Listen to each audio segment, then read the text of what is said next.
बिस्मिल्लाहिर्रहमानिर्रहीम, अस्सलामु अलैकुम नाजरीन एंड वेलकम टू सुनो पाकिस्तान। एक बार फिर आपके सामने मौजूद हैं। मैं हूं फातिमा तुजारा और उम्मीद है कि आप खैरियत से होंगे, खुश होंगे और दुआ है कि हमेशा हंसते और मुस्कुराते रहे। और जी प्रोग्राम में मेरा साथ कौन दे रहे हैं? आप सबके फेवरेट एंकर दे रहे हैं उज़ैर साहब। क्या बात है जी, सुबह बखैर। उज़ैर मलिक खाकसार को कहते हैं जी। आपका दिन खुशगवार गुजर रहा होगा और आपके दिन को मजीद बेहतर बनाने के लिए हम जनाब अपना शो लेकर आ चुके हैं और हमेशा की तरह आज का प्रोग्राम भी बहुत इंटरेस्टिंग होने वाला है। खास तौर पर ताज़ा तरीन जो सूरत हाल चल रही है, जो मामला चल रहे हैं, उन पर तज्ज़िये होंगे, तबसरे होंगे और हमारे साथ स्पेशल मेहमान होंगे जिनसे मुख्तलिफ मौज़ूआत पर रहनुमाई भी लेंगे। उम्मीद है कि आज का प्रोग्राम भी आपको हमेशा की तरह पसंद आएगा और आप अपने फीडबैक से हमेशा की तरह हमें नवाजेंगे और इस प्रोग्राम को भरपूर एंजॉय भी करेंगे इंशाल्लाह। और सबसे पहले हम आपको बताते चले कि हम मौसम की बात तो आज करेंगे ही करेंगे। एनडीएमए ने 8 अगस्त तक शदीद बारिशों और सैलाबी सूरत हाल का अलर्ट जारी कर दिया है। कौन कौन से इलाके खतरे में हैं और कहाँ सैलाबी सूरत हाल पैदा हो सकती है, इसके साथ हम बात करेंगे गजा की, जहाँ 2 साल से इसराइली दहशतगर्दी जारी है और अब सेहूनी वज़ीर आज़म ने गजा पर कब्जे का नया प्लान भी बना लिया है। ये प्लान क्या है, इस पर 2 टोक तज्जिया होगा और प्रोग्राम में सेहत की बात भी बहुत ज्यादा जरूरी होती है, तो आज वो भी होगी। पाकिस्तान में हम देख रहे हैं कि टांगों और पाँव में सूजन की बीमारी आम होने लगी है और हालिया दिनों में हमने ये देखा उज़ैर कि अमरीकी सदर डोनाल्ड ट्रंप थे जो वो भी काफी ज्यादा इसी हवाले से वायरल हो रहे थे कि इसी बीमारी की तशखीस हुई थी उनमें। जी हाँ, गो के इसको बहुत उन्होंने कॉन्फिडेंशियल रखने की कोशिश की, छुपाने की कोशिश की, लेकिन मीडिया जो है ये मामला सामने ले ही आया। ये बीमारी क्या है और कितनी खतरनाक है, इस पर माहिर डॉक्टर हमारे साथ होंगे। इसके अलावा प्रोग्राम में हम आपको मिलवाएंगे पाकिस्तानी जोड़े से जिन्होंने पाकिस्तान से फिनलैंड तक गाड़ी पर 23,000 किलोमीटर सफर करके पूरी दुनिया को हैरान कर दिया है। सियासी सूरत हाल पर भी बात करेंगे। 5 अगस्त का तहरीक इंसाफ का एहतजाज कितना मौसर साबित हुआ है, क्या फवायद हासिल हुए, क्या नुकसानात हुए, इस पर बेलाग तज्जिया होगा। और इसके साथ आपको मिलवाएंगे पाकिस्तान की कम उम्र तरीन मल्टी अवार्ड याफ्ता मुसन्निफा जिनके हैरान कुन तख्लीकी सफर ने दुनिया भर में तहलका मचा दिया है। इसके अलावा बात होगी मोटी लड़कियों के रिश्ते के मामले पर, जहां रिलेशनशिप कोच मिसेस खान के बयान ने सोशल मीडिया पर हंगामा बर्पा कर दिया है और अवामी रद्द-ए-अमल पर बात करने के लिए मिसेस खान आज हमें ज्वाइन करेंगी और उसके साथ वायरल स्टोरीज जो सोशल मीडिया पर टॉप ट्रेंड्स बनी हुई हैं वो भी आपके साथ हम शेयर करेंगे। ऐसा ही है तो मेरे ख्याल में प्रोग्राम का बाकायदा आगाज करेंगे और उज़ैर मैंने तो मौसम की सूरत हाल बतानी होती है, तो जाइए फिर आप मौसम की सूरत हाल बताइए। जी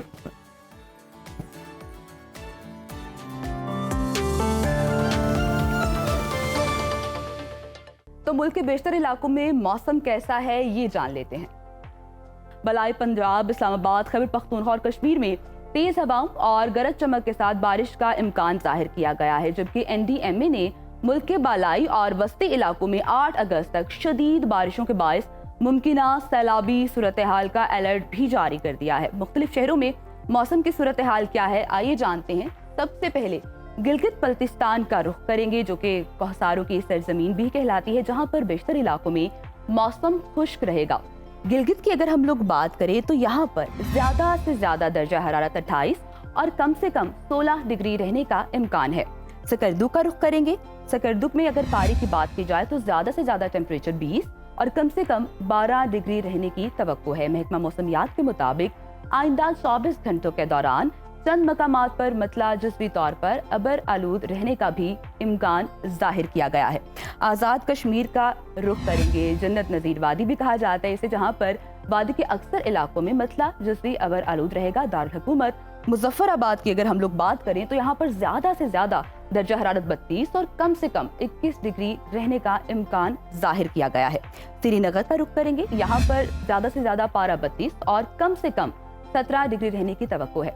महकमा मौसमियात ने आइंदा 24 घंटों के दौरान कश्मीर में चंद मकामात पर कहीं हल्की और कहीं तेज बारिश की पेशगोई भी कर दी है। गंधारा तहजीब के मरकज खैबर पख्तूनख्वा की बात कर लेते हैं। आपको बताते चले कि सूबे के बेशतर अजला में बादल छाए रहेंगे।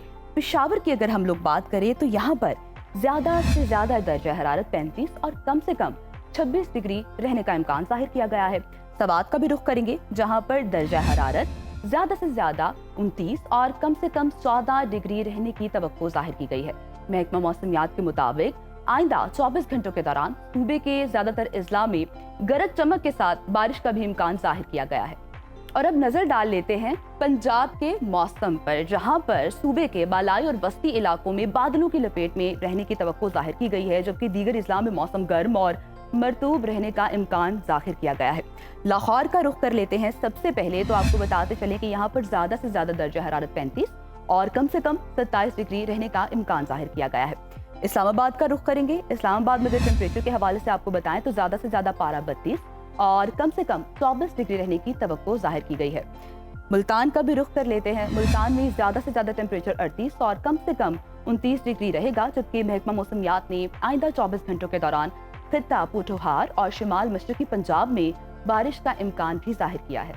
रकबे के लिहाज से सबसे बड़े सूबे बलूचिस्तान की तरफ चलते हैं, जहां पर अक्सर इलाकों में मौसम गर्म और मरतूब रहेगा। सूबाई दारुल हुकूमत कोयटा का अगर हम लोग रुख करें तो यहाँ पर ज़्यादा से ज़्यादा दर्जा हरारत 36 और कम से कम 19 डिग्री रहने का इम्कान जाहिर किया गया है। महकमा मौसमियात के मुताबिक आइंदा 24 घंटों के दौरान योब, बारखान, खुजदार, मूसा खेल और गिरदोनवाह में गरज चमक के साथ बारिश भी हो सकती है। और आखिर में आपके साथ शेयर करते हैं सूबा सिंध का मौसम। सूबे के बेशतर अजला में मौसम गर्म और हब्स बरकरार रहेगी। अगर हम लोग बात करें कराची की तो इसके हवाले से यही बताया जा रहा है अभी कि ज़्यादा से ज़्यादा टेम्परेचर 32 और कम से कम 27 डिग्री रहने का इम्कान है। हैदराबाद का रुख करेंगे। हैदराबाद के हवाले से यही बताया जा रहा है मौसम बताने वालों की जानिब से कि ज़्यादा से ज़्यादा टेम्परेचर यहाँ पर 36 और कम से कम 27 डिग्री रहने की तवक्को है। महकमा मौसमियात ने आइंदा 24 घंटों के दौरान साहिली इलाकों में मतला जस्ती अबर आलूद रहने के अलावा चंद मकामात पर बारिश की पेशगोई भी की है।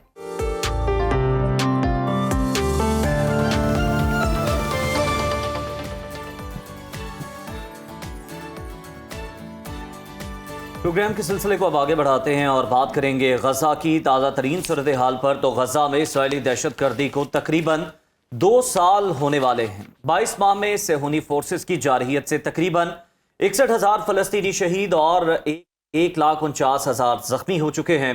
शोहदा में 18,500 फलस्तीनी बच्चे भी शामिल हैं और तुर्क मीडिया के मुताबिक गजा में औसतन हर घंटे में एक फलस्तीनी बच्चा शहीद हुआ है। यूनिसेफ ने गजा को दुनिया में बच्चों के लिए सबसे खतरनाक जगह करार दे दिया है। गजा में गजाई किल्लत से अब तक 93 बच्चों समेत 175 फलस्तीनी शहीद हो चुके हैं, जबकि जो लापता हुए इन 2 सालों के दौरान उनकी तादाद इससे अलग है, जिनके बारे में अभी तक कुछ भी मालूम नहीं। बिल्कुल ऐसी है। और दूसरी जानिब से हुनी वज़ीर आज़म के मज़मूम मकासद भी सामने आ गए हैं। इसराइली मीडिया के मुताबिक नेतन्याहू गजा में फौजी ऑपरेशन को वुसअत देने और गजा पट्टी पर कब्जे करने का भी फैसला कर लिया गया है उनकी जानिब से, जिसके तहत वो जल्द ही फौज को कार्रवाई बढ़ाने का हुक्म भी दे सकते हैं, जिससे गजा में इंसानी बहरान मजीद बढ़ने का खदशा भी सामने आ चुका है। जबकि इसराइली इंटेलिजेंस एजेंसी मोसाद के साबिक सरबराह समेत तकरीबन 600 से जायद साबिक सिक्योरिटी अहदेदारों ने अमरीकी सदर डोनाल्ड ट्रंप को खत लिखा है, जिसमें मुतालिबा किया गया है कि वो इसराइली वज़ीर आज़म पर दबाव डालें ताकि गजा में जारी जंग को फौरी तौर पर ख़त्म किया जा सके।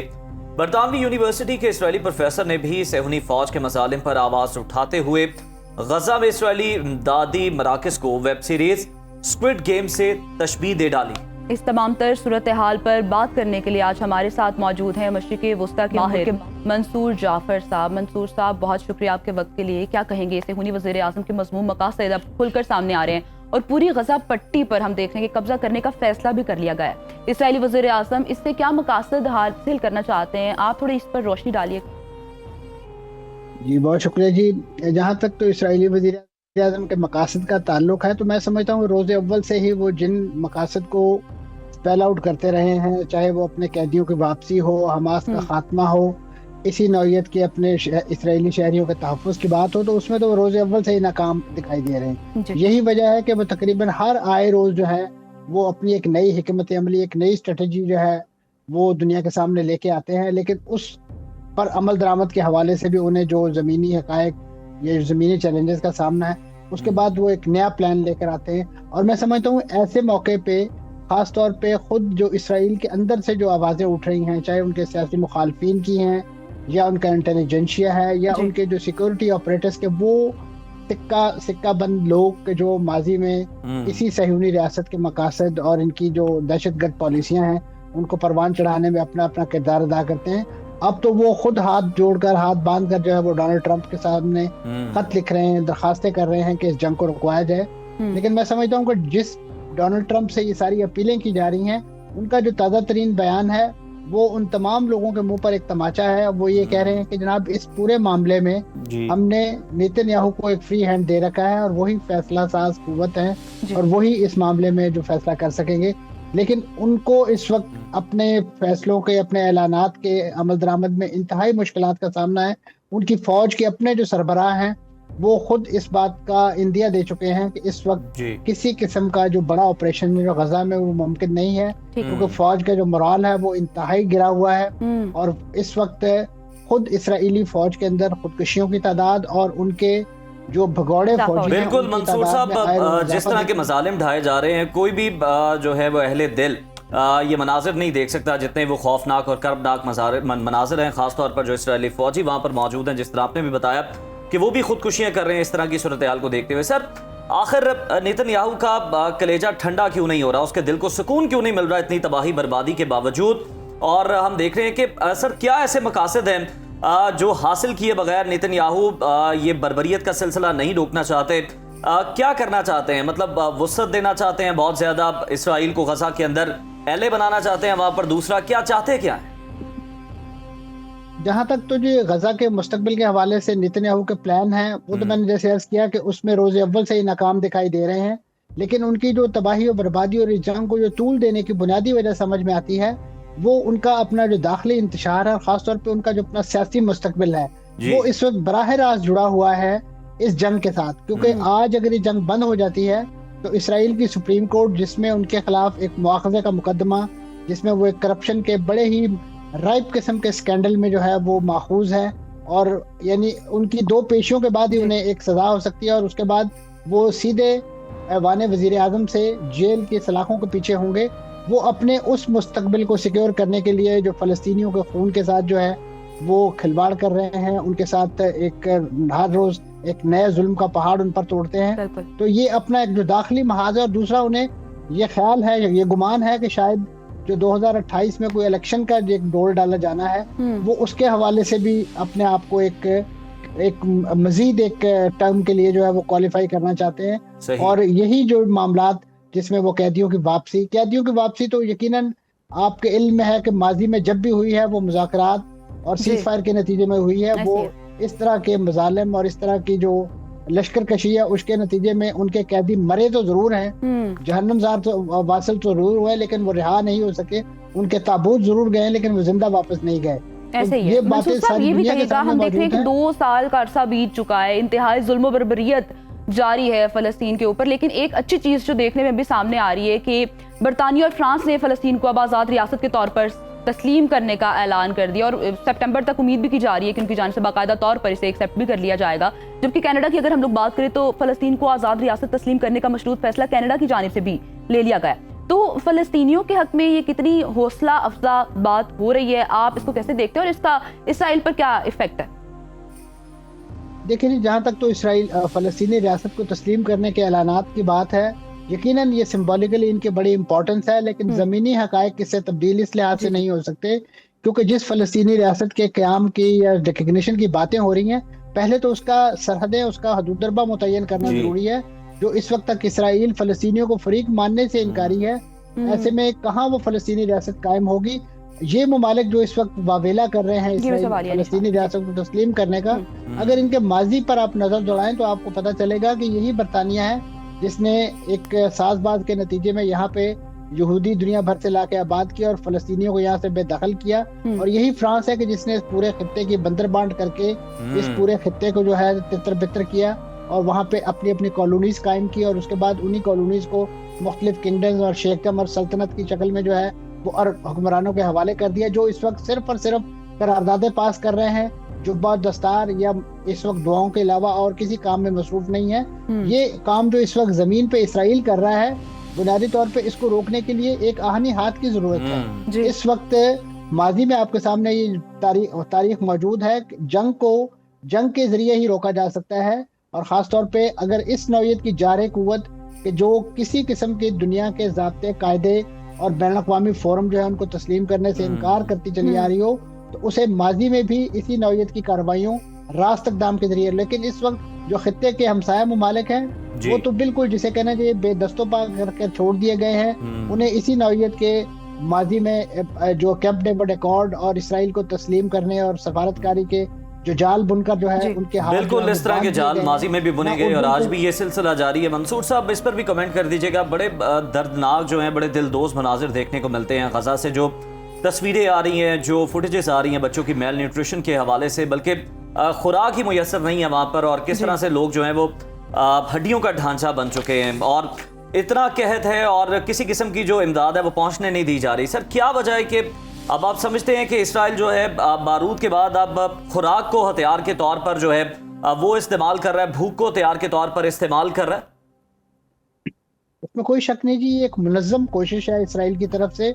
यकीनन ये जो कहत साली है ये एक आसमानी आप कह लीजिए आजमाइश भी है, लेकिन इस वक्त जो खित्ते के अंदर जो ये सूरत हाल पैदा की गई है ये एक मैन मेड क्राइसिस है और इसको इसराइल ने बहुत ही जैसे कहने हैं जीरक अंदाज में बुना है। यानी इसराइल के जो बड़े बड़े थिंक टैंक्स हैं उन्होंने फलस्तीनियों के लिए जो मेल न्यूट्रिशन या उनकी जो ग़िज़ाइयत का एक जो चार्ट बनाया है उसमें जो मिनिमम स्टैंडर्ड ऑफ लिविंग है उसको ज़हन में रखते हुए वो कैलोरीज जो है उस नौइयत का फूड जो है वो सिर्फ और सिर्फ गजा के अंदर अलाउ किया जा रहा है। और बिलखुसूस जो बच्चे हैं, छोटे बच्चे हैं जिनके लिए फार्मूला मिल्क बिल्कुल ऐसे ही है, छोटे बच्चों के साथ खुसूसी तौर पर बहुत ज्यादा जुल्म किया जा रहा है और इसकी जितनी भी मजम्मत की जाए वो कम है। हमारे साथ बाहर मशरिक़ वस्ता उमूर मंसूर जाफर साहब, बहुत बहुत शुक्रिया आपके वक्त का। और ज़ैर हम उम्मीद कर सकते हैं कि आने वाले दिनों में जैसे पाकिस्तान की जानिब से भी कोशिश की जाती है, सफारती सतह पर भी हम देखते हैं कि ये जल्दी जो फ़लस्तीन का इशू है ये सॉल्व हो जाए।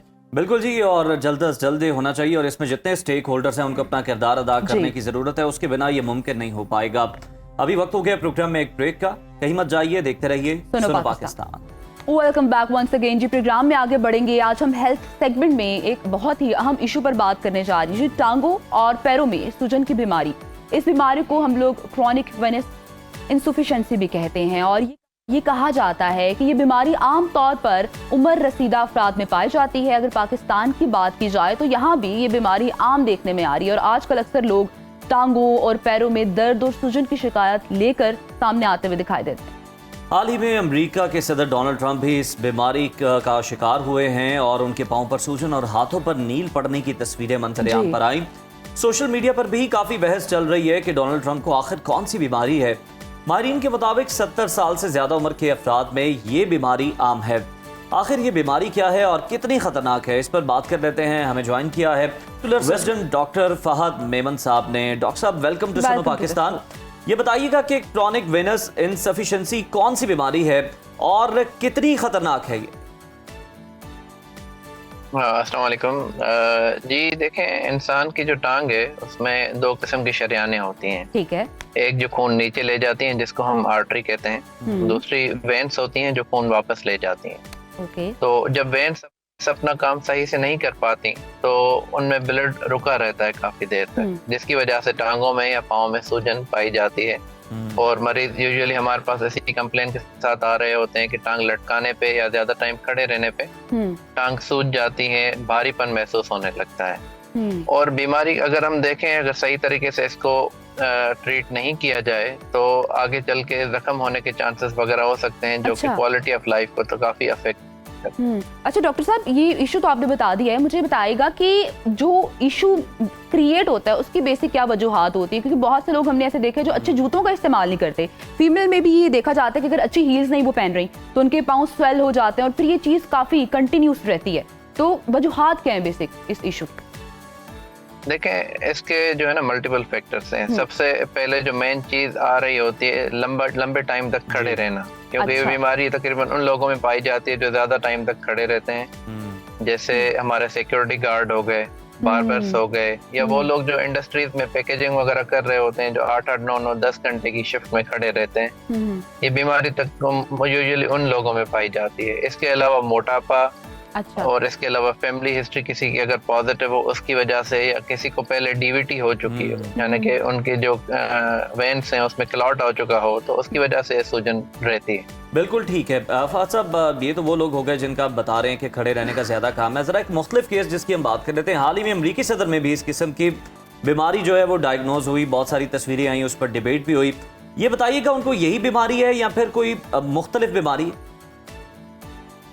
देखें, जो ज़राए से पता पड़ा है और वो जो डायग्नोसिस वगैरह उनकी की गई है, तो वो यही बता रहे हैं कि क्रोनिक वीनस इनसफिशिएंसी ही है। तो देखें, उनकी रूटीन भी लंबे टाइम तक खड़े रहने की रहती है, और उम्र के साथ साथ जो नसों में अंदर वाल्व होते हैं वो भी अफेक्ट होते हैं। और बाद औक़ात ये भी होता है, किसी की अगर फैमिली हिस्ट्री पॉजिटिव हो तो बाद औक़ात उस वजह से भी ये चीज़ पाई जा सकती है। अच्छा, तो डॉक्टर साहब फिर इस बात में किस हद तक सदाकत थी कि व्हाइट हाउस वालों की जानिब से तो यही बताया गया था कि स्प्रिंग के इस्तेमाल की वजह से नील पड़ गए उन्हें, और आम आदमी को कैसे ये पता चल सकता है? हमें ये भी थोड़ी सी रोशनी डाल दे कि ये किसी दवाई का रिएक्शन है या पावर टॉगम की सूजन जो है ये एक प्रॉपर बीमारी ही है।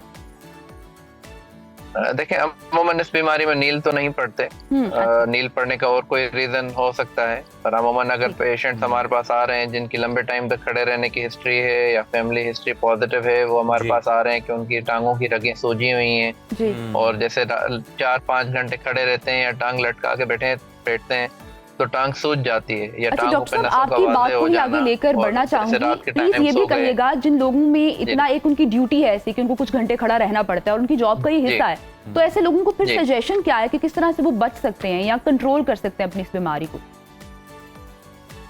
देखें, एक तो कंटिन्यू खड़े ना रहें, बीच बीच में थोड़ी चहलकदमी कर लिया करें। जैसे अपना हमारे सिक्योरिटी गार्ड्स होते हैं, आर्मी वाले होते हैं, उनको यही ट्रेनिंग दी जाती है कि आप जब भी खड़े रहे तो पाँव में अंदर आप उंगलियों को चलाते रहें, जैसे उन काफ मसल जो है ना काम करते रहें, वो ब्लड को वापस भेजते रहें। और स्टॉकिंग्स का यूज करना चाहिए। जो जुराब आते हैं स्पेशल किस्म के, पाँव से लेके घुटने तक या ऊपर थाए तक जो आते हैं, वो बंदे पहन ले तो उससे ये कि काफी चीजों तक बचा जा सकता है। बिल्कुल ठीक है। डॉक्टर साहब, ये भी बताइएगा कि क्रॉनिक वेनस इनसफिशिएंसी सिर्फ जिस्म के निचले हिस्से को मुतासर करती है या किसी भी हिस्से पर हमलावर हो सकती है? और साथ ही साथ ये भी बताइएगा कि नौजवानों में भी ये मसला बड़ा देखने में आ रहा है कि मुख्तलिफ बॉडी के हिस्सों में क्लॉट्स बनना शुरू हो जाते हैं।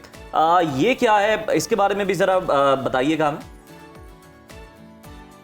देखें, अमूमन तो ये डिजीज जो है वो लोअर लिम्स को अफेक्ट करती है, जिस्म के निचले हिस्सों को अफेक्ट करती है, यानी कि टांगों को। और नौजवान तबका भी इसमें काफ़ी अफेक्ट हुआ है। अगर मैं कोट करता चलूँ कि जैसे हमारी ट्रॉमा सेंटर में ओपीडी होती है, उसमें से अगर 90 मरीज हैं तो उसमें 1/3 मरीज इसी बीमारी के आ रहे होते हैं। अच्छा। तो मतलब this is more common in lower to middle socio economic class, जिनका ज़्यादा खड़े रहने का काम। अच्छा फहद साहब, दूसरे मेरे सवाल का दूसरा हिस्सा कि जो गिल्टियाँ या जो क्लॉट्स बन जाते हैं जो कि नौजवानों में भी हम आजकल देख रहे हैं, उसकी क्या वजह? देखें, उसके मल्टीपल रीजंस हो सकते हैं। एक तो या तो किसी की नसें इतनी सूजी हुई हैं कि वो उनमें खून ज़्यादा टाइम तक खड़े रहता है, उसमें कभी कभी क्लॉट बनने के चांसेस हैं। बाकी अदरवाइज जो क्लॉट्स बन रहे हैं वो किसी और डिजीज से रिलेटेड हो सकते हैं। अच्छा डॉक्टर साहब, हमें ये भी बता दें कि अगर बर वक्त इस बीमारी का इलाज ना किया जाए तो इसके क्या नुकसान हो सकते हैं, और कौन सी वो अलार्मिंग सिचुएशन है कि जब आपको सामना उसका करना पड़ जाए तो आप समझें कि अब तो फौरन डॉक्टर के पास जाना चाहिए और इसका इलाज फौरन करना चाहिए? मतलब जैसे अगर मरीज हमारे पास आ रहे हैं, क्योंकि लंबे टाइम तक अगर हम इसको इलाज ना करें तो स्किन थिक होना शुरू हो जाती है, उस पे काले निशान होना शुरू हो जाते हैं। जो छोटी छोटी नसें हैं उनमें से बाद औक़ात ब्लीडिंग भी हो रही होती है। तो बाद औक़ात जब भी मरीज को ब्लीडिंग हो या जख्म हो जाए, ठीक है ना, क्योंकि जख्म इन मरीजों के ऐसे होते हैं जो साल नहीं भर रहे होते, तो काफी लोगों के, काफी डॉक्टर्स के पास होके हमारे पास आ रहे होते हैं, तंग होके हमारे पास आ रहे होते हैं कि डॉक्टर साहब ये हमारा जख्म नहीं छूट रहा। ठीक है, तो सोल्यूशन इसका मेन डॉक्टर साहब यही आ रहा है हमारे सामने कि हम थोड़ी वॉक करते रहें। अगर ज्यादा देर तक आपकी कोई जॉब ऐसी है कि आप खड़े रह रहे हैं, या फिर आपको अपनी पाँव की उंगलियों को मूवमेंट देते रहना चाहिए। बिल्कुल ठीक है, बहुत शुक्रिया डॉक्टर फहद हुसैन साहब आपके वक्त का, और आ रहे थे कि ये बीमारी है क्या और इसके कितने संगीन नताइज हो सकते हैं अगर बर वक्त इसका इलाज ना किया जाए। और ख़ास तौर पर 70 से ज़्यादा उम्र के जो अफराद हैं, 70 साल से ज़्यादा उम्र के, उनमें इस बीमारी का ज़्यादा ख़तरा है। तो आप भी अगर बहुत ज़्यादा खड़े रहकर काम करते हैं, आपकी मजबूरी है, आपकी ड्यूटी इस तरह की है, तो थोड़ा सा वक्त निकाल के थोड़ा सा आप बैठ भी जाएँ या फिर अपने पाँव को एक खास हरकत जो है वो देते रहें ताकि आप इस किस्म की बीमारी का शिकार ऐसा ही। और हम भी मेरे ख्याल में एक छोटी सी ब्रेक लेते हैं और ज़रा थोड़ी सी चहलकदमी कर लेते हैं। आपने कहीं नहीं जाना, आप भी चहलकदमी करके वापस आए और देखते रहें सुनो पाकिस्तान। प्रोग्राम में अब बात करेंगे हैरानकुन सफर के हवाले से। जी हाँ, लाहौर से ताल्लुक रखने वाले एक बाहिम्मत पाकिस्तानी जोड़े ने दुनिया को पाकिस्तान का मुस्बत और रोशन चेहरा दिखाने के लिए एक ऐसा कारनामा सर अंजाम दिया है जो न सिर्फ काबिल फ़ख्र है बल्कि नौजवान नस्ल के लिए एक मिसाल भी बन चुका है। इस जोड़े ने अपनी जाती गाड़ी में 23,000 किलोमीटर तवील ज़मीनी सफ़र तय किया। ईरान, तुर्की, बुल्गारिया, इटली, स्पेन और मराकेश समेत यूरोप और अफ्रीका के 22 ममालिक का सफ़र किया। अपने सफ़र के दौरान ये जोड़ा मुसलसल तस्वीर, वीडियोस और वीलॉग्स के ज़रिए अपने तजुर्बात सोशल मीडिया पर शेयर करता रहा और जो लाखों अफराद हैं जो इन्हें देख रहे थे उनकी तवज्जो ये लोग हासिल करने में कामयाब रहे। हाँ जी, और इस बाहिम्मत जोड़े ने हर मुल्क में पाकिस्तान का झंडा बुलंद किया है, मुकामी लोगों से मुलाकात की और मुख्तलिफ सकाफतों को एक्सप्लोर भी किया। दुनिया को उन्होंने ये मैसेज भी दिया है कि पाकिस्तान एक पुरअमन, मोहब्बत करने वाली और मेहमान नवाज कौम है। पाकिस्तानी नौजवानों का ये जज्बा काबिल तकलीद है, जो कि न सिर्फ मुल्क की नुमाइंदगी कर रहे हैं बल्कि अपने अमल से पाकिस्तान का एक मुस्बत और रोशन चेहरा जो कि है भी दुनिया को दिखा रहे हैं जी। और इस वक्त साद अख्तर हमारे साथ मौजूद है, उनसे जरा बात करते हैं। साद, वेलकम टू सुनो पाकिस्तान। सबसे पहले तो हमें बता दें कि आपने यूरोप और अफ्रीका तक गाड़ी पर 23,000 किलोमीटर सफर तय किया और ये यकीनन एक हैरानकुन एडवेंचरस सफर भी रहा होगा। कैसा एक्सपीरियंस रहा और आगाज में क्या थॉट थे, थोड़ा हमें उस पर रोशनी डाल के बताएं। जी, पहले तो thank you for having me on the show. जी, ये प्लान जो है एक रोड ट्रिप का फॉर लास्ट 1 डेकेड हम लोग कर रहे थे और इवेंचुअली अर्लियर दिस ईयर हम लोगों ने अपनी सारी प्रिपरेशन वगैरह कंप्लीट की, डॉक्यूमेंटेशन कंप्लीट की। अच्छा। और इस्लामाबाद से हम लोगों ने ये सफ़र स्टार्ट किया और इसमें हम लोगों ने 23,000 किलोमीटर्स गाड़ी चलाई, 22 मुल्क हम लोग गए और एक बहुत ही ज़बरदस्त सफ़र रहा हमारा। अच्छा साद, इस हैरानकुन कारनामे के बारे में ये बताइए कि इसका ख्याल किसे आया, ये आइडिया था किसका, आपका या आपकी मिसेस का, और सफ़र का आगाज़ आपने कहाँ से किया और ये जिन ममालिक आपने सफ़र किया ये ऑलरेडी आपके प्लान का हिस्सा था या फिर कुछ ममालिक जो हैं वो अचानक भी आपके प्लान का हिस्सा बन गए? जी, ये बहुत ही ज़बरदस्त क्वेश्चन है। मैं देखिए, सबसे पहले जो आइडिया था वो आज से 10 साल पहले एक पाकिस्तान से एक रैली जा रही थी टर्की के लिए। अच्छा। वहाँ से मेरे जहन में आया, मैंने उनको कांटेक्ट किया, लेकिन being a student at that time मेरे पास वो रिसोर्सेज नहीं थे जाने के।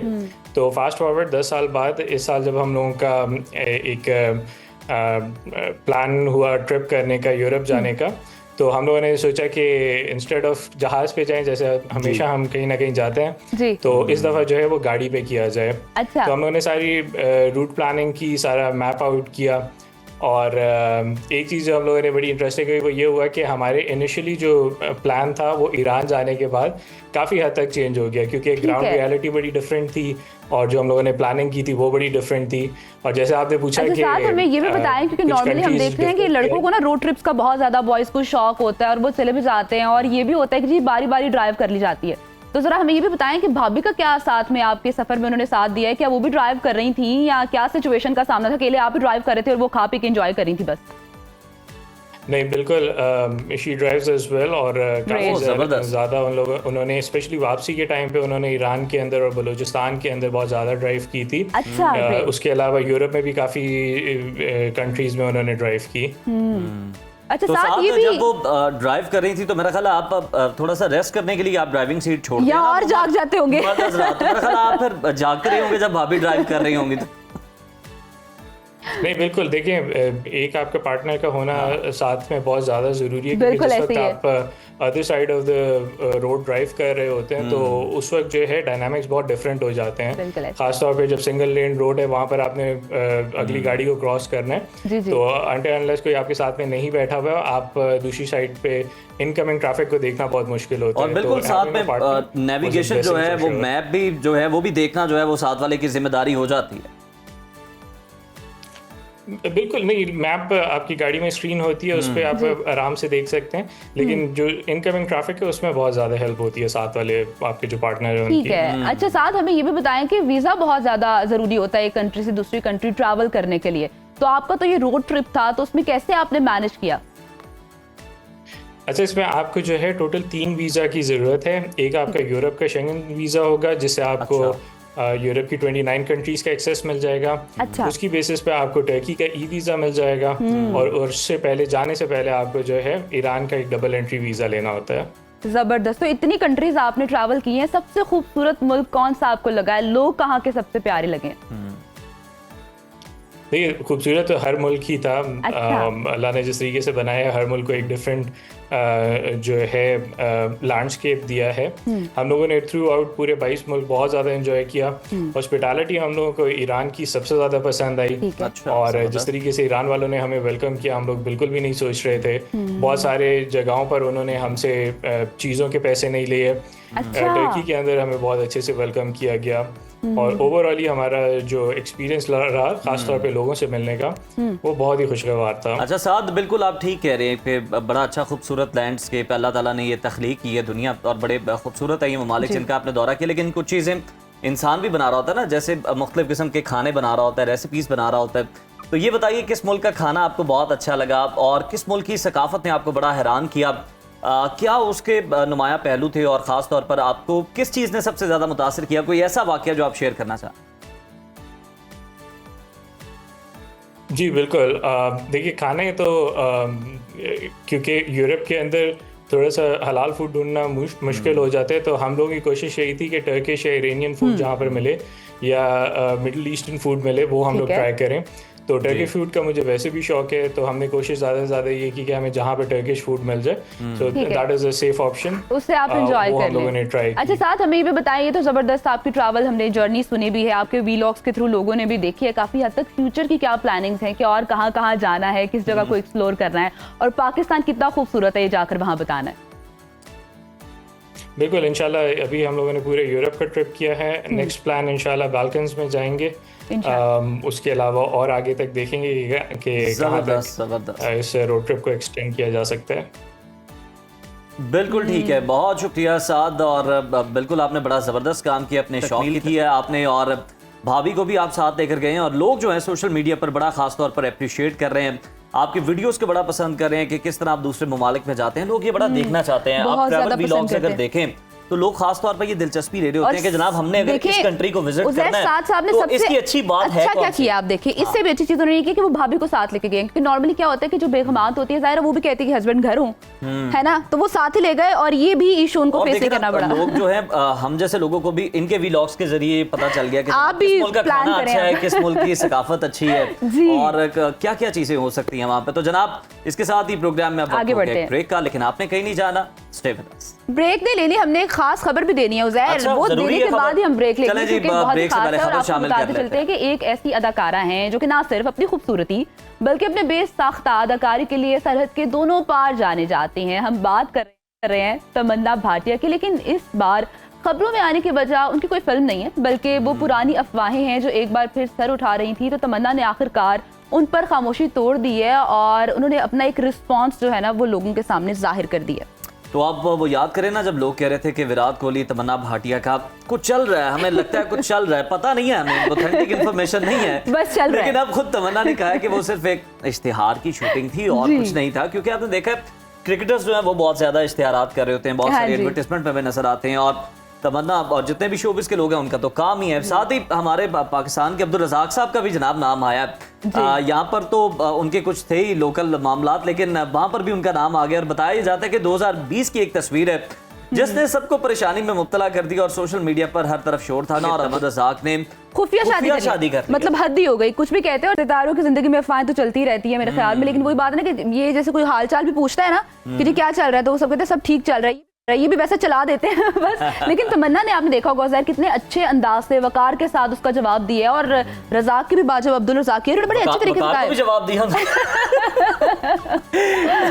लेकिन रिस्पॉन्स उनका अच्छा था। और वैसे ये आप एड्स की बात कर रहे थे ना कि शूट भी होता है, लेकिन अगर हम विराट की बात करें तो अनुष्का के साथ भी उनका शूट ही हुआ, जिसके बाद शादी हो गया, तो कुछ शूट शादी तक भी ले जाते हैं। मामला जो है ना वो परवान चढ़ जाया करते हैं ऐसे मौकों पर, कुछ हालात इस तरह के होते हैं, जज्बात भी इस तरह के हो जाते हैं कि फिर बंदा जो है ना प्लानिंग कर लेता है जिंदगी भर की, के अब चलें कर लेना चाहिए। लेकिन ये क्लैरिटी थी जो कि तमन्ना की जानिब से आ गई, तो अब इस पर मेरा ख्याल है कोई बात मजीद नहीं होनी चाहिए। ब्रेक ले लेते हैं, आप देखते रहे हेडलाइंस, आप जो है वो मुलाहिजा करें। Welcome back after the break. बात करेंगे मुल्क की सियासत के हवाले से। तो बानी की रिहाई के लिए तहरीक इंसाफ की जानिब से कोई मौसर एहतजाज देखने में नहीं आया। दावा किया जा रहा था कि 5 अगस्त को तहरीक नुक्ता अरूज पर होगी, ताहम गुज़श्ता रोज खैबर पख्तूनख्वा के अलावा किसी भी सूबे और शहर में PTI कोई बड़ा सियासी पावर शो करने में नाकाम नजर आई। जी। इस एहतजाज के दौरान मरकजी क़यादत गिरफ्तारी के खौफ से मंजर-ए-आम सर गायब भी रही और ताहम दफ़ा 144 की खिलाफ वर्जी पर मुतअद्दिद कारकुनों की गिरफ्तारी अमल में लाई गई है पुलिस हुकाम की जानिब से। चेयरमैन पीटीआई बैरिस्टर गौहर की जानिब से दावा किया गया है कि तहरीक इंसाफ दुनिया की छठी बड़ी सियासी जमात है। करोड़ों वोटर्स की हिमायत भी हासिल है। सियासी इंतकाम का सिलसिला बंद होना चाहिए। 9 मई की धुंध अब बैठनी चाहिए। हिसाब बराबर हो चुका है। उन्होंने खबरदार किया है कि बानी पीटीआई की रिहाई को यकीनी बनाकर दम लेंगे। 14 अगस्त को मुल्क गिर एहतजाज करेंगे और अगर पीटीआई को सियासी स्पेस न मिली तो जमहूरियत खतरे में पड़ सकती है। जी हाँ, और उधर हम देख रहे हैं कि 9 मई के केसेस में तहरीक इंसाफ के रहनुमाओं की सजाओं और नाअहलियों का सिलसिला जारी है। इलेक्शन कमीशन ने 9 मई मुकदमात में सजा याफ्ता शिबली फराज और उमर अयूब समेत 9 पार्लियामेंटेरियंस को नाअहल करार दे दिया है। नाअहल करार दिए गए अरकान में 5 अरकान कौमी असम्बली और 3 अरकान पंजाब असम्बली और 1 सेनेटर शामिल हैं।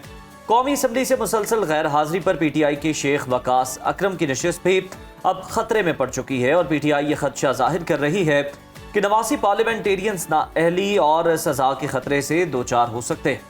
जबकि दूसरी जानिब हम ये भी देख रहे हैं कि वफाकी वज़ीर कानून और इंसाफ सेनेटर आसिम नज़ीर तारड़ ने अपोजिशन को 26वीं तरमीम समेत कानून साजी में बेहतरी के लिए मुज़ाकरात की दावत भी दे दी और ये कहा है कि सियासतदानों की तरबियत डायलॉग है, रहनुमाओं की सजाओं के खिलाफ है। आए अवाम के मसाइल के हल के लिए मिलकर बैठें। हुकूमत मुज़ाकरात के लिए तैयार है। इसी तमाम तर सूरत हाल पर बात करने के लिए मौजूद हैं सीनियर तजियाकार आमिर इलियास राना साहब। बहुत बहुत शुक्रिया हमें ज्वाइन करने के लिए। क्या कहेंगे, जिस तरह से हमने देखा कि तहरीक इंसाफ ये दावा कर रही थी कि 5 अगस्त को एहतजाज उरूज पर होगा और बतौर तजियाकार आप इसे कैसे देखते हैं कि 5 अगस्त का जो एहतजाज है उसका पीटीआई को किस हद तक फायदा हुआ है या नुकसान हुआ है? देखिए, 26 नवंबर के बाद पीटीआई की हिम्मत नहीं हो रही थी कि कोई बड़ा एहतजाज करे और फिर इमरान खान ने ऐलान किया कि 5 अगस्त को होगा और ये नुक्ता अरूज होगा और उसके गुब्बारे से हवा निकाल दी उनके अपने वजीर आला अली अमीन गंडापुर ने कि वो तो नुक्ता आगाज होगा। तो ना मुझे उरूज की समझ आई है कल में, अच्छा, और ना आगाज की समझ आई है क्योंकि बात बनी नहीं है। पहले इमरान खान ने कहा कि मैं खुद बैठ के लीड करूंगा जेल से, ठीक है। फिर उन्होंने कहा कि मुझे बड़ी मायूसी हुई है जो ट्वीट किया उन्होंने। फिर ये कंधा इस्तेमाल किया तहरीक तहफ़्फ़ुज़ आईन पाकिस्तान का। उन्होंने कहा कि जी हम आपकी अखलाकी हिमायत करेंगे, तहरीक आपने खुद चलानी। अच्छा, अब जो कल तहरीक चली कि MNAs को अपने हलकों में होना चाहिए था ताकि वो मोबिलाइज करते लोगों को, वो सारे इस्लामाबाद में मौजूद थे। कितने MPs ने किया, क्या किया? सख्तियां हमेशा से होती हैं जब आप एहतजाज कर रहे होते हैं और आप उनको इजाजत भी लेते हैं और तोड़ते भी हैं। दफा 144 को सियासी जमातों का यही काम होता है। लेकिन ये तो पूरी पीटीआई की क़यादत सोशल मीडिया पे और प्रेस कॉन्फ्रेंसों पे लगी हुई थी कि जी गली मोहल्लों में जाएं और कर लें। इस्लामाबाद के जलसे की दरखास्त वापस ले ली। लाहौर में जिस तरह 14 अगस्त की बात, ये इसके 5 अगस्त के जलसे की बात हो रही थी, कितनी रिटें की, क्या किया, या शो ऑफ पावर जो करना था वो सारा हलकों पे तकसीम कर दिया। तो उससे ये बात नजर आ रही थी कि इनके पास वाज़ेह सियासी हिकमत अमली का फुकदान है। जी। अच्छा राना साहब, बैरिस्टर गौहर साहब के दावे के हवाले से बात करते हुए कहते हैं कि तहरीक इंसाफ दुनिया की छठी बड़ी सियासी जमात है। एक तो मैं आपसे ये समझना चाहूँगा कि ये दावा उन्होंने किस तरह कर दिया, किस बेस पर कर दिया। मजीद वो कहते हैं कि अगर हमें स्पेस ना दी गई तो फिर जमहूरियत जो है वो भी खतरे में पड़ जाएगी। क्या तहरीक इंसाफ इस तरह के एहतजाज से सियासी स्पेस जो हासिल करना चाहती है कर पाएगी? अगर बैरिस्टर गौहर चाहें तो वो पहली सियासी जमात भी कह सकते थे, हमें क्या मसला है कि कोई जो लीडर बयान करे तो उनकी पार्टी के हमदर्दों ने जो न्यूयॉर्क टाइम्स में इश्तिहार दिया, आपके ख्याल में उन्होंने सिविल मार्शल नहीं कहा कि जी नीम मार्शल लगा हुआ है खतरा जमहूरियत का? तो वो तो पैदा कर चुके हैं पूरी दुनिया में, जाके बता रहे हैं। तो फिर अब और क्या खतरा पैदा करेंगे? इस वक्त उनके पास अपना मसला खतरे का है सॉरी, कि आपस में इतनी लड़ाइयां हो रही हैं कि कोई बात वो कर ही नहीं रहे। सारे के सारे तकसीम है। जुनैद अकबर खान कहाँ थे जो सूबाई सदर है पीटीआई के केपी में? कितना मौसर एहतजाज था कल, आप मुझे बता दें। केपी में उन्होंने स्वाबी में एक जलसा किया, उसके बाद इंटरव्यू दिया कि अली अमीन ने तो हमारे लोगों के ऊपर जो है ना सियासी तौर पर जमीन तंग कर दिया। चाहे वो असद कैसर हो, शहराम तरक्की हो, वो खुद हो, बैरिस्टर गौहर हो, कि जो लोग उनके साथ सही नहीं चल रहे उनके लिए मसाइल पैदा हो रहे हैं। ठीक है, तो ये वो मुश्किल है कि फिर पंजाब की तरफ कैसे तवज्जो करेंगे ये कहीं लाहौर में जलसे करने की बात करते थे, कभी मोबिलाइज करने की बात करते थे, लेकिन फिर ये इतला आई कि हर बंदा जो है वो MNA MPA या टिकट होल्डर 50-50 बंदे के लेके लाहौर पहुंचे। तो लाहौर कितने लोग आए, इस्लामाबाद में किसी ने देखे कितने कंटेनर लगाए गए, कितने रास्ते बंद हुए, मेट्रो तक बंद नहीं हुई। लाहौर में आप अगर बैठे हुए तो आपको पता होगा कि वहां बस मेट्रो या ऑरेंज ट्रेन बंद हुई थी। हमने तो ये भी देखा कि अलीमा खान की जानिब से भी कहा जा रहा था कि लोग घरों में उठकर अपना एहतजाज रिकॉर्ड करवाएं, वो भी मंतिक समझ नहीं आ सकी कि घर में उठकर कैसे एहतजाज रिकॉर्ड करवाया जा सकता है। राना साहब ये भी कहिएगा, कल एक और अहम डेवलपमेंट हुई है कि इलेक्शन कमीशन ने सजा याफ्ता शुबली फराज और उमर अयूब समेत 9 पार्लियामेंटेरियंस को नाअहल करार दे दिए, जिसके बाद पंजाब सेनेट और कौमी असम्बली में हम देख रहे हैं कि अपोजिशन लीडर की नशिस्तें खाली हो चुकी हैं। इससे PTI को किस हद तक फर्क पड़ेगा, सियासत किस हद तक उनकी मुतासिर होगी? देखिए ये वो मैसेजेस हैं ना कि आप रियासत से लड़ रहे हैं, आपको जवाब मिल रहा है। आपने 9 मई किया, पहले अदालतों ने इतना खुल्लम खुल्ला साथ दिया कि केस चल ही नहीं सके। अब जब चले हैं और सुप्रीम कोर्ट की डायरेक्शन आई कि 2 साल होने वाले हो रहे हैं, भाई 4 महीने में फैसला करो केसेस का। जब जमानतें इमरान खान की और बाकी लोगों की सुप्रीम कोर्ट तक पहुंच रही थी, अभी तो वो आना है केस उनका हाई कोर्ट से जो जमानत मुस्तरद हुई है, बाकी लोग आए थे। अब आप मुझे बताएं कि आप सियासी स्पेस भी ना लें, आप प्रेशर भी ना क्रिएट कर सकें गवर्नमेंट पे जिसपे वो परेशान हो जाए, तो फिर आपके लिए क्या होगा? फिर आपको सोचना चाहिए, इमरान खान साहब से जाके बात करेंगे लीडर कि जी आप तहरीक का ऐलान कर देते हैं, हम चल पड़ते हैं, हमारे से तहरीक नहीं चलती। और सीधी सीधी बात करें ना जाके कि जी अब इसमें क्या प्रेशर था कि ये अपने अपने हलकों में जाते हैं और बड़े बड़े जुलूस निकालते हैं। मैंने ये सारे के सारे कौमी असम्बली में आ गए।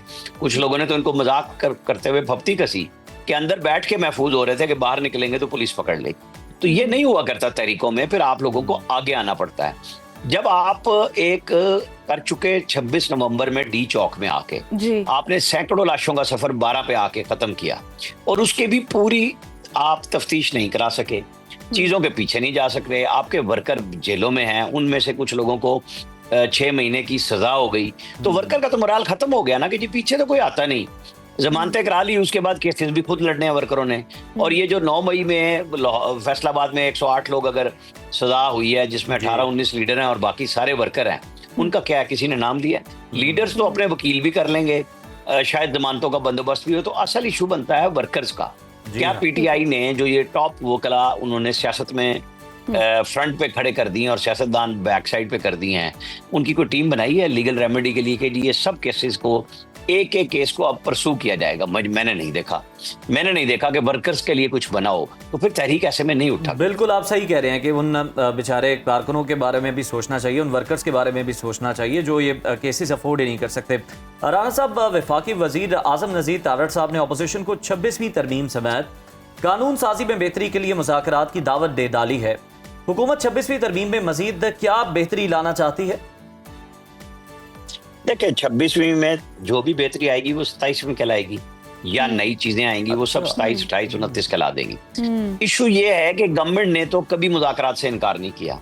ये उमर अयूब खान थे जो मुसलसल शहबाज शरीफ की ऑफर पे उन्हीं के ऊपर इतनी ज्यादा तनकीद करते थे, लुटेरे और पता नहीं डाकू सब कुछ मुंह पे कहते थे और वो चुप करके सुनते रहे। आखिरी ऑफर शहबाज शरीफ ने बैरिस्टर गौहर को दी जिस दिन बजट पास हुआ कि आप हमारे साथ नहीं बैठते, स्पीकर के चैम्बर को ऑन कर लें, वहां पे बैठ के बात करें, गवर्नमेंट और क्या करे बातचीत के लिए। लेकिन इमरान खान मानते नहीं और इनमें सियासी तौर पे इतनी जुर्रत नहीं कि जाके इमरान खान से कोई इख्तियार ले लें कि हम फैसला अगर करेंगे तो हमें बार बार ना आना पड़े। ना वो एतमाद करते हैं, ये बद एतमादी फैली हुई है। ऐसे में गवर्नमेंट ने तो ऑफर कर दी है ना कि जी आप बैठ के बात करें। आजम नज़ीर तारड़ ने 26वीं तरमीम में ये जो बार बार कहते हैं कि सारा अदालती निजाम खत्म हो गया, तो वजीर कानून की बात को पकड़ ले और ना करे बंद कमरों में, उन्हें कहें जी हम मीडिया को साथ बिठाएंगे और आपसे बातचीत करेंगे, सारी चीजें लाइव जानी चाहिए तो करा लें। क्यों पीछे हटती है PTI? अब वो अगर पहले इमरान खान की जेल थी, अब अगर वो ये कहेंगे कि नहीं हमारे लोगों को नाअहल किया है, तो नाअहल को अहल भी अदालतों ने करना है, इमरान खान की सजा को खत्म भी अदालतों ने करना है। ये ऐसे नहीं होगा। ये लाएअमल अब PTI की खुद क़यादत को बनाना है कि वो किस तरह से आगे लेके चलेगी। इमरान खान ने कहा है कि मैं ज़िमनी इलेक्शन नहीं लड़ूंगा, तो उसका मुझे फिलहाल तो वैसे ज़िमनी इलेक्शन स्टे पे जाते हुए नजर आ रहे हैं। जब जिसके भी होंगे वो स्टे करा लेंगे कि अभी हमारी अपीलें रहती हैं, लिहाजा इलेक्शन ना कराए जाएं क्योंकि ये तो हतमी सजा हो जाएगी हमारी इस तरीके से। ये बात होगी। दूसरी बात है कि आप कैसे कर सकते हैं इस तरीके से कि आप अपने सियासी वजूद को खत्म करेंगे, तो आपका ख्याल है कि फिर उस जगह पे लोग इलेक्शन नहीं लड़ेंगे?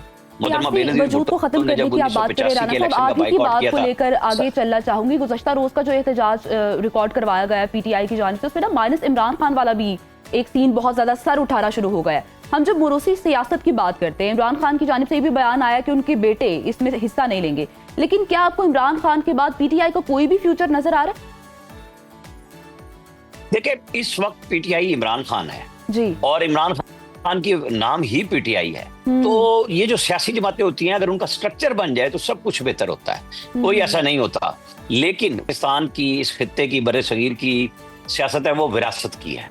देखें, मोहतरमा बेनज़ीर भुट्टो, मोहतरमा नुसरत भुट्टो, मोहतरमा कुलसूम नवाज और मरियम नवाज, इन लोगों ने अपने अपने शौहर और वालिद की जगह पे सियासत में हिस्सा लिया और पार्टी को लीड किया, क्योंकि जो क़यादत होती है वो पीछे हट जाती है, डर जाती है, जो भी वजह हो। इमरान खान के साथ मसला ये है कि उनकी बहन ने अभी मिशाल यूसुफजई पे एक कमेंट किया तो उन्होंने मना किया कि आप सियासत पे बात ना करें। ये 5 अगस्त को अगर कोई सियासी महमेज दे रही थी तो वो अलीमा खान साहिबा थी कि उनके बेटे भी आएंगे और आपको सरप्राइज मिलेगा 5 को। उनको भी जीरो किया, अपने साथियों पे भी एतमाद ना किया, तहरीक तहफ़्फ़ुज़ पाकिस्तान की तरफ चले, वो भी साथ ना खड़े हुए इस तरीके से जिस तरीके से इमरान खान समझ रहे थे, क्योंकि सब लोगों की अपनी अपनी सियासत है ना। फिर कोई इज्तिमाई काद होता है, 1 2 3 बनते हैं पॉइंट, उसके लिए आपको मेहनत करनी होती है। उससे पहले आप एहतजाज की काल दे देते हैं। उन्होंने तो कहा है ना कि हम वफाकी हुकूमत से बात करेंगे कि नए इलेक्शन कराए जाएं, तो उसका रास्ता कैसे बनाएंगे? बगैर बातचीत के बनाएंगे? बगैर बातचीत के नहीं बन सकता। यही बात समझने की है जो अब तक पीटीआई नहीं समझ। अभी तक जो है वो पीटीआई ये बात ही समझ नहीं पाई, इसके इदराक नहीं कर पाई। बहुत शुक्रिया आमिर इलियास राना साहब आपके न्यूज़ को वक्त देने के लिए। और बिल्कुल हमने देखा कल जो मनाजिर देखने को मिले कि अलीमा खान और दीगर जो क़यादत थी, दीगर जो MNAs थे, किस तरह चक्री पर रात को डिनर कर रहे थे। और जो कारकुनान हैं उनके लिए ये फुटेज बड़ी डिस्टर्बिंग थी कि किस तरह से हमें मतलब एहतजाज के लिए एहतजाज का ईंधन बनाकर हमें एहतजाज में झोंक कर खुद ये लोग साइड पर हो गए हैं। और कल जिस तरह अली अमीन गंडापुर साहब ने भी हमने देखा था कि केपी के अंदर कारकुनान को कितना इंतजार करवाया और फिर रात को वो पहुंचे और फिर कारकुनान ने जब उनकी गाड़ी रोकने की कोशिश की तो उन्होंने वहां पे खिताब भी नहीं किया और वैसे ही वहां से वो निकल गए। तो जब कारकुनान का मोराल इतना डाउन करेंगे, उनके पीछे नहीं खड़े होंगे, तो फिर भी कोई भी तहरीक किस तरह कामयाब हो सकती है? और फिर तहरीकों में डरने की जरूरत नहीं होती, क्योंकि हम हिस्ट्री भी अगर पाकिस्तान की देखें तो हर तहरीक जो चली है उसमें कुछ ना कुछ रिस्क आपको लेना ही पड़ता है। डर से तहरीकें जीती नहीं जाती हैं, आपको चीजें फेस करना पड़ती हैं। हम मेरे ख्याल में यहाँ पर एक उज़ैर छोटी सी ब्रेक लेते हैं और नाज़रीन आपने कहीं नहीं जाना, आप देखते रहें सुनो Pakistan. Good morning, welcome back नाज़रीन। पाकिस्तानी टैलेंट की अब बात करेंगे प्रोग्राम में, क्योंकि पाकिस्तान की एक ऐसी नौजवान मल्टी अवार्ड याफ्ता मुसन्निफा है जिन्होंने कम उम्री में ना सिर्फ खुद को मनवाया है बल्कि हजारों दिलों को अपने अल्फाज के जरिए छुआ भी है। जी हाँ, हम बात कर रहे हैं नौजवान बासलाहियत मुसन्निफा मलाइका नवाज की, जिन्होंने सिर्फ 13 साल की उम्र में अपनी पहली किताब शाये की है और 18 साल की उम्र तक 5 से ज़ायद किताबें लिखकर अपनी मुनफरिद पहचान बना चुकी हैं। मलाइका नवाज की तहरीरें शायरी, नॉन फिक्शन और ख़ुद कलामी पर मबनी हैं, जिनमें खामोशी, शिफा, सुकून और जज्बात की गहराई जैसे नाजुक मौज़ूआत को नहायत खूबसूरती से बयान किया गया है। वो उन लोगों के लिए लिखती हैं जिनको कभी नहीं सुना गया और उन जज्बात को अल्फाज देती हैं जो अक्सर दिलों में ही कैद रह जाते हैं। मलाइका का ये मानना है कि अदब और फ़न सिर्फ इजहार का जरिया नहीं बल्कि शिफा और तब्दीली का जरिया भी बन सकते हैं। आज वो दुनिया भर के नौजवान तख्लीकारों के लिए एक मिसाल हैं। इस वक्त मलाइका नवाज हमारे साथ मौजूद हैं, तो उन्हीं से बात करते हैं, उन्हीं की ज़बानी जानते हैं। मलाइका, वेलकम टू सुनो पाकिस्तान।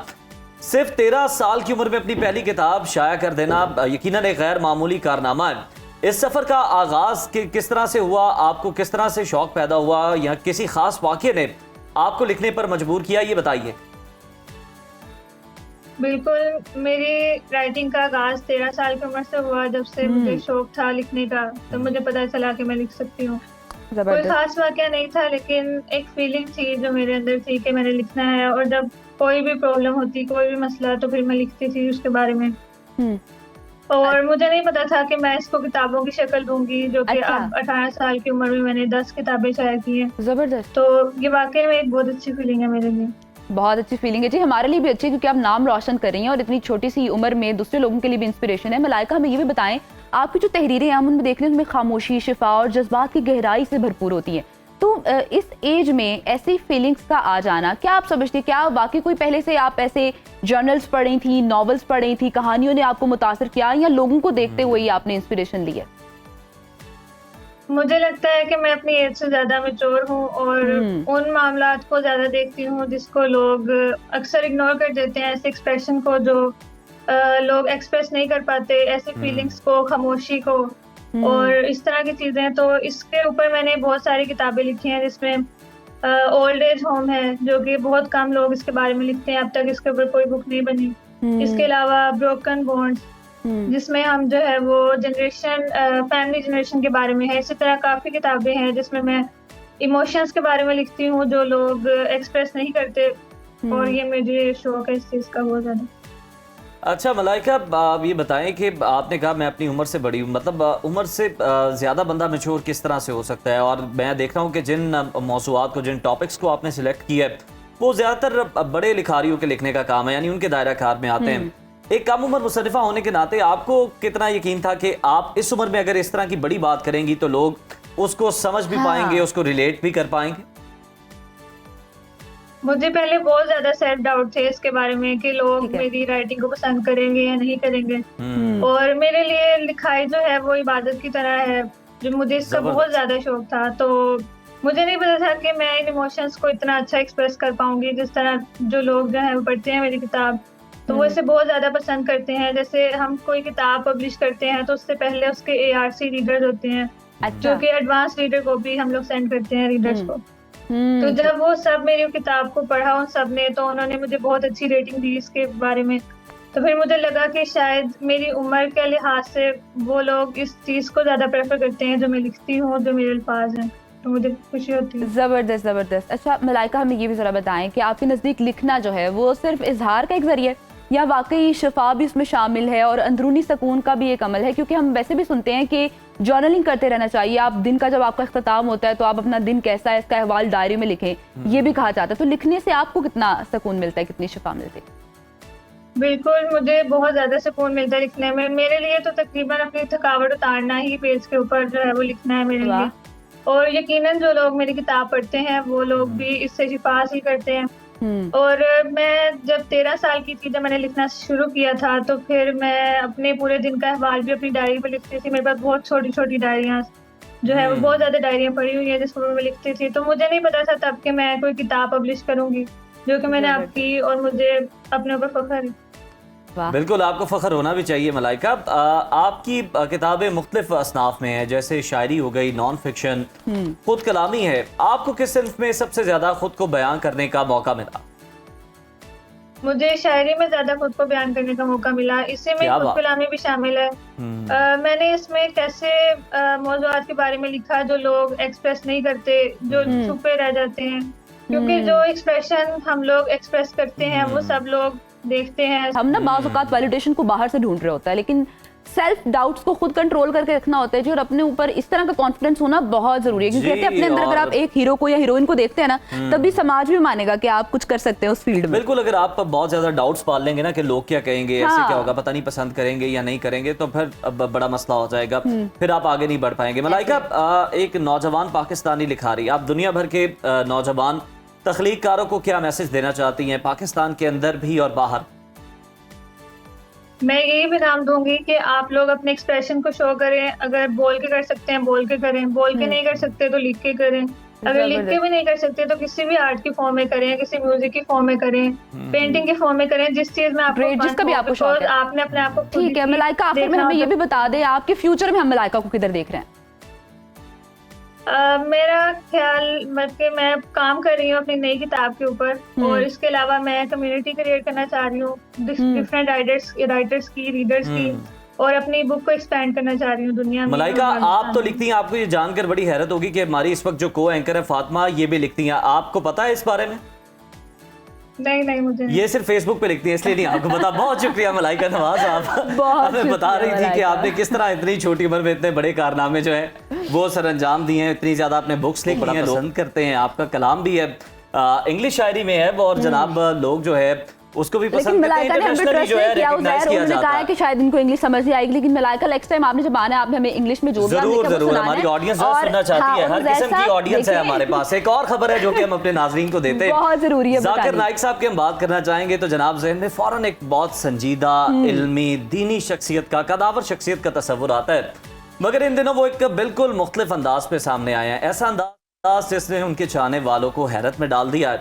आलमी शोहरत याफ्ता इस्लामी स्कॉलर डॉक्टर जाकिर नाइक ने अपनी 59 साल उम्र में एक ऐसा काम कर दिखाया जो नौजवानों के लिए किसी भी चैलेंज से कम नहीं है। बताएं फातिमा, कौन सा कारनामा है? उज़ैर, उन्होंने इंडोनेशिया के साहिल पर 430 फीट की बुलंदी से बंजी जंपिंग की है, और वो भी पूरी महारत और एतमाद के साथ की है। और आपको ये भी बताते चले कि डॉक्टर जाकिर नाइक इस वक्त इंडोनेशिया के दौरे पर हैं, जहां वो रिवायत से जरा हटके कुछ मुनफरिद अंदाज में हमें नजर आ रहे हैं और बहुत ज्यादा जानदार तजरीबात भी कर रहे हैं। और अगर हम लोग बंजी जंपिंग की बात करें तो उसके अलावा भी उन्होंने बहुत कुछ किया है।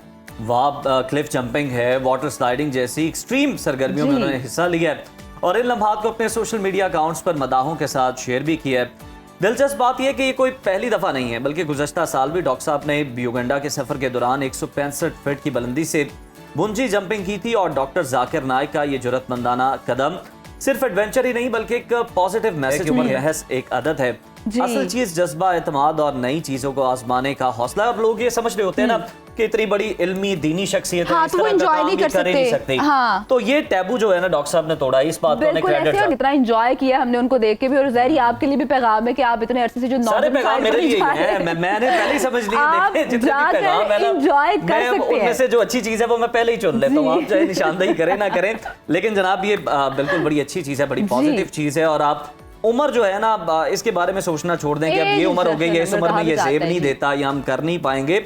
आपको अपनी ये सोच के दायरा कार से जरा थोड़ा सा बाहर निकलकर इस तरह के एडवेंचर करने पड़ेंगे, तो आप अपनी लाइफ को हकीकी मायनों में एंजॉय भी करेंगे। और आप ना यंग अगर दिल से फील करते हैं ना तो यकीन करें आप अपनी बाहरी तौर पर भी एडवेंचर करना चाह रहे हैं। आप जो करना चाह रही हैं वो नहीं हो रहा, लेकिन हम दुआ गो हैं कि वो इसी साल के एंड में हो जाए। तो नाज़रीन एक ब्रेक शामिल करते हैं, देखते रहिए। बिल्कुल जी, सुनो पाकिस्तान प्रोग्राम में दोबारा से आपको खुशामदीद कहते हैं। चंद दिन पहले नाज़रीन हमारे प्रोग्राम में रिलेशनशिप कोच मिसेस खान ने रिश्ता कल्चर, दुल्हा दुल्हन की तरजीहात और बदलते मौशरती रवैयों पर खुलकर बात की और रिश्ते तय करते वक्त लड़कियों की जिस्मानी वजन से मुतालिक उठाए जाने वाले सवालात पर तनकीद की और बताया कि मोटापे की शिकार लड़कियों के रिश्ते कितने मुश्किल से होते हैं। रिश्ता तय करते वक्त उनके जिस्मानी वजन पर किस तरह के सवालात उठाए जाते हैं, वजन की वजह से उन्हें बार बार किस तरह रिजेक्शन का सामना करना पड़ता है, लेकिन उनके मुकाबले में दुबली पतली लड़कियों के रिश्ते किस कदर आसानी से हो जाते हैं। और मिसेस खान ने इस मौके पर मोटापे की शिकार लड़कियों को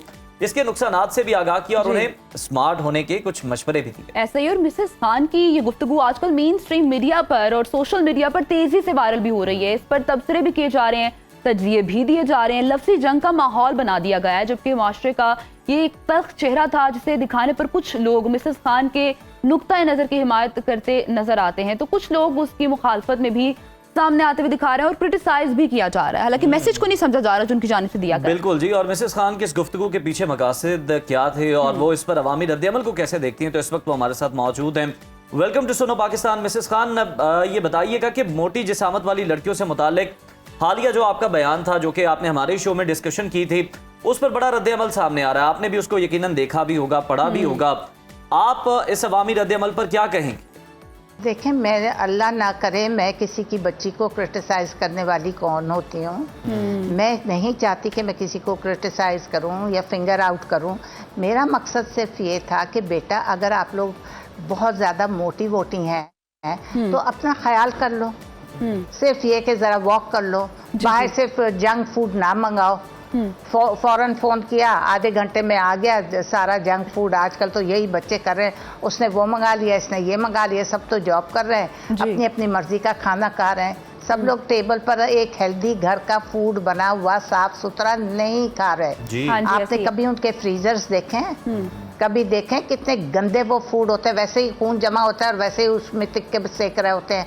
पता नहीं 20 दिन 25 दिन का 1 महीने का लगा के मसाला नीचे से नीचे तक बिल्कुल खून टपक रहा होता है, खून जमा हुआ होता है। अगर कभी आप जाकर देखें या कभी टीवी पे भी दिखा देते हैं, रेस्टोरेंट्स वगैरह में जाकर के सारा वो जंग लगा हुआ है और अंदर सारा मसाले लगे हुए, टिक्के, बोटियां और गोश्त एक तरफ पड़ा हुआ है, एक तरफ ये पड़ा हुआ है। ये मसाले और गोश्त पुराना भी जो है ये भी एक साइड पे रह गया। अब तो गोश्त की ऑथेंटिसिटी पे बड़ी बात हो रही होती है। जो इस्लामाबाद में गोश्त बरामद हुआ है ना, उसके बाद तो ये बड़ा सवाल है कि गोश्त है किसका।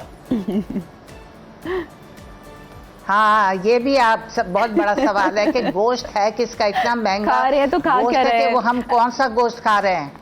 अच्छा आपा, एक और चीज हमने देखी कि एक तनकीद होती है तनकीद बराए तनकीद, एक तनकीद होती है तनकीद बराए इस्लाह। यकीनन आपने जो कहा था, आपकी जो स्टेटमेंट थी वो तनकीद बराए इस्लाह के लिए थी कि मोटी लड़कियां जितना मर्जी खुद को संवार लें, उन पर कोई फैशन नहीं जचता है। और आपको ये कहने का मकसद क्या था, थोड़ा खुद भी आप इस हवाले से रोशनी डालें, क्योंकि कुछ लोगों ने इसको बहुत ही गलत तो नहीं की। अगर किसी ने कहा है कि मोटी लड़कियों के ऊपर मिसेस खान ने तनकीद, मोटी लड़की को बिठा दो, एक पतली लड़की पर साड़ियां पहनाकर दोनों को बिठा दो, उसका पेट भी नजर आएगा, उसके बाजू भी थल थल नजर आएंगे, उसके सब कुछ। अगर मोटी लड़कियां पसंद है तो कोई बात नहीं, मोटे हो जाओ, हमें तो कोई एतराज नहीं है।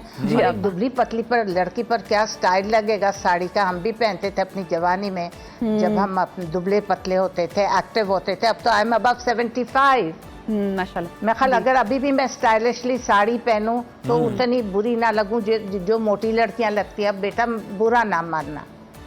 अब आप लोग खुद भी अपना वजन कम कर सकते हैं, खुद भी घर की रोटी सालन खा लो। हम तो यही खाते थे, हम लोग के सर पे तो डंडे बजते थे। हम तो महीने में 2 दफा, ज्यादा से ज्यादा 1-2 दफा जाते थे बाहर, बुंदू खान, फारूक होटल, ये वो 2-4 चीजें होती थी टिक्के बोटियों की, वहां पर जाते। तो अब तो मिसेस खान देखे ना, ये जो अवामी रद्द-ए-अमल आ रहा है, मेरा ख्याल है ये सियाको सबाक से हट कर है, क्योंकि हमने तो आपकी सारी गुफ्तगू सुनी भी थी, सवालात भी थे और आपके जवाबात भी थे उसमें। मतलब आप तो एक तरह से इस्लाह करना चाह रही थी, उनकी बेहतरी के लिए ही बात कर रही थी, क्योंकि आप तो खुद भी ये रिश्ते करवाती भी हैं, तो आपको तो पता है कि इस किस्म के मसाइल आते हैं, खानदान वाले क्या बातें बनाते हैं। लड़कों के ऊपर भी बेटा रिजेक्शन होती है, लड़कों के भी कम्प्लेक्शन के ऊपर रिजेक्शन होती है, उनके मोटापे पे बड़ी रिजेक्शन होती है कि पेट इधर था, बेल्ट मिसेस खान इधर हो रही थी, अजीब सा हुलिया था, उसकी शर्ट भी अजीब सी निकली हुई थी। क्या नहीं होती, लड़कियां भी बड़ी रिजेक्शन। और फिर एक और बात, अब तुम लोग समझो या बुरा समझो, मैं तो अच्छाई के लिए बेटा बोल रही हूँ कि बाल बच्चियों के दांत होते हैं हल्के से बाहर, उन पर उनको बहुत रिजेक्शन हो रही होती है। और मैंने बहुत सी बच्चियों की माओं को समझाकर उनके ब्रेसेस लगवाए हैं कि आप इसको ऐसे फ्लेक्सिबल ब्रेसेस होते हैं जो निकाल देते हैं रात को, जो लगा लेते हैं रात को, घर में लगा लेते हैं, बाहर जाते वक्त निकाल देते हैं, तो वो भी ब्रेसेस लगवाए हैं। अब उस पर भी क्या लड़कियां बुरा मानेंगी कि मिसेस खान ने कह दिया भाई तुम्हारे दांत बाहर है, और फिर उनको रिजेक्शन मिलती है। भाई लोगों का ये कहना था कि आपने लड़कियों को स्पेसिफिकली टारगेट किया है और मज़ाक़ तरीके से आपने ये मोटापे वाली बात किया, हालांकि उसमें ऐसा एलिमेंट था नहीं, लेकिन परसीव ऐसे किया गया। बंदे गंजा था, उसकी शादी नहीं होती थी क्योंकि वो गंजा था। अब बताओ इसमें मैं क्या करूं? उस गंजे को क्रिटिसाइज करूं तो वो गंजा भी बुरा मान के बैठ जाए, मिसेस खान ने मुझे गंजा कह दिया। उसको लड़कियां नहीं पसंद करती थी मिसेस खान, उसके सर पे तो बाल ही नहीं। मैंने कहा गाड़ी, घर, बंगला सब कुछ है, एक चीज उसके सर पे बाल नहीं, तो तुम जाके इम्प्लांट करवा देना या विग पहना देना। वो कहता था लड़का कि नहीं, मैं जैसा हूँ वैसे ही मुझे कबूल करो, मैं आर्टिफिशियल चीज नहीं लगाऊंगा। वो भी स्टबन था, उसको मैं कहती थी बेटा कुछ करवा लो। ये जो आप विग्स की बात कर रही हैं लड़कों के लिए, वैसे भी मतलब जब एक हल मौजूद है, आप उससे बेहतर दिख सकते हैं, तो फिर आप क्यों हकीकत से नजरें चुराते हैं? कोई आपको हकीकत अगर दिखाए तो आप बुरा मान जाते हैं? नहीं, हमने किसी को स्पेसिफिकली पॉइंट आउट नहीं बिल्कुल किया। नहीं किया हमने स्पेसिफिकली किसी को क्रिटिसाइज या कोई खुदा ना खास्ता, अल्लाह मेरी तौबा, किसी को जलील करे, लेट डाउन करने की कोई बात नहीं की। हमने तो नियति से मशवरा दिया ना, इट वाज अ जनरल बात। हाँ, मैंने कहा नियति से मशवरा दिया। जैसे आपको कहते हैं हाथ और पाँव औरत के बहुत खूबसूरत होने चाहिए, चमकते हुए हों, जब कोई आए उसको अच्छी तरह क्लीन करे, मैनिक्योर पेडिक्योर खुद ही कर लें ये फाइलर लेकर, और जब कोई आए तो बड़े नीट हैंड्स एंड फीट होने चाहिए। इस पर भी लोग बहुत देखते हैं। बिल्कुल ऐसे आपा। अच्छा आपा, आप ये सारी जो कॉन्वर्सेशन हुई, ये तो अब तकरीबन पुरानी हो चुकी है। एक आइडियल लड़के में या एक आइडियल लड़की में दोनों फैमिलीज क्या देखती हैं, इससे आप एक दफ़ा क्लियरली बता दें। और ये इस वजह से है ताकि लोगों के रिश्ते अच्छे तरीके से हो सके, और आप जाहिर सी बात है सजेशन दे रही हैं ताकि लोगों के घर बस सकें। देखिए बेटे, हर एक का मेंटल लेवल अलग होता है जी। हर औरत की, हर इंसान का और औरतों का नज़रिया कुछ और होता है। वो घर की ब्यूटी देखती हैं, वो घर वो तो पूरा पैकेज चाहती है। मैं तो क्या कहूँ औरतों को भी, अब इस वक्त मैं कुछ कहूँगी तो वो भी एक चोर हंगामा हो जाएगा जी। आप वो तो चाहती हैं कि मैचिंग सोफे हों, मैचिंग कारपेट नहीं था, ग्रीन कारपेट था तो रेड कर्टन्स थे। मिसेस खान येलो उनका सोफा था, उनको तो तमीज़ ही नहीं थी किसी चीज़। भाई अभी बच्चों को पढ़ा रहे हैं, दिखा रहे हैं, उनकी अभी इतनी आमदन नहीं होगी हर चीज को मैचिंग करके रख दें। अभी उन्होंने किस मुश्किलों से बच्चों को एजुकेट किया होगा। अब घर भी आहिस्ता आहिस्ता संवर जाता है जब बेटे कमाने लगते हैं। तो इन चीज़ों को नज़रअंदाज करें, बच्ची को देखें, बच्ची कितनी पोलाइट है, कितनी लर्नेड है, कितनी सोफिस्टिकेटेड है, किस तरह आराम से बात कर रही है, किस तरह सर्विंग को भी देखते हैं। भाई ट्रे किस तरह लाई है, किस तरह सर्व किए, बर्तन कैसे हैं, नॉरिटेक के हैं, इसके हैं, उसके हैं, पुराने हैं। और खुदा के लिए चिप टॉप हल्की सी कोई ग्लास या हल्का सा कोई कप या प्लेट हो तो उसको बिल्कुल ना रखे। कई लोग मुझे कहते हैं मिसेस खान उनकी कप्स में भी ज़रा सा हमने देखा था कि वो स्लाइटली चिप टॉप था जो कि इग्नोर किया जा सकता था।